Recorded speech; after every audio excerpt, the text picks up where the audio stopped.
ବିନା ଝୁଣ୍ଟେଇକି ତମକୁ କେବେ ଏକ୍ଜାମ ହଲ୍ କୁ ଛାଡିବେନି, କେବେ ବି ଛାଡିବେନି।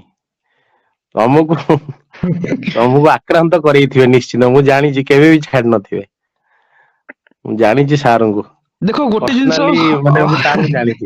ଅବଜର୍ଭ ମାନେ କରିବା ଗୋଟେ ଆଜ ଜିନିଷରେ ଏ ମେଣ୍ଟର ମୁଁ ଜାଣିଛି ଯେ ସାର୍ କେବେ ଜଣଙ୍କୁ ତାର ଆକ୍ଚୁଆଲି ନକ୍ସା ଚିତ୍ରଣ ନ କରିକି ସେ ଚରିତ୍ରକୁ କେବେ ଚିତ୍ରିତ କରିବା ପାଇଁ ଛାଡିବେନି, ମୁଦ୍ରିତ କରିବା ପାଇଁ ଛାଡିବେନି, ଏଇଟା ନିଶ୍ଚିନ୍ତ। ସମସ୍ତଙ୍କୁ ନିଜ ନିଜ ଚରିତ୍ର ବିଷୟରେ ସାର୍ ଦେଖେଇ ଦେଇଥିବେ ଯେ ସଙ୍ଗୀତା ତମର ଏଇ ଜାଗାରେ ଅସୁବିଧା ଅଛି। କେବେ ଫେକ୍ କହିନଥିବେ କି କେବେ ତମକୁ ରଙ୍ଗ ଇଣ୍ଟରପ୍ରିଟ କରିନଥିବେ କି କେବେ ତମକୁ ମାନେ ଠିକ ସେ ବର୍ଣ୍ଣନା ନ କରି ଛାଡି ନଥିବେ। ଝୁଣ୍ଟେଇଥିବା ତ ନିଶ୍ଚିନ୍ତ। ତେଣିକି ତମେ ଝୁଣ୍ଟିଛ ନା ତମେ ନିଜେ ଭାବି ଦେଇଛ ଯେ ନା ମୁଁ ଆଗକୁ ପଳେଇ ଯିବି, ବିନୟ ଏମିତି ହେଇଯିବ, ଦେନ ତ ମୁଁ କହିପାରିବିନି। କିନ୍ତୁ ଏଇ ଯୋଉ OPSC ପରୀକ୍ଷା ହଉ, ଏଇଟା କମ୍ପ୍ଲିଟଲି ମେଣ୍ଟରସିପ ଗାଇଡାନ୍ସ ର ପରୀକ୍ଷା। ଜମା ସେମିତି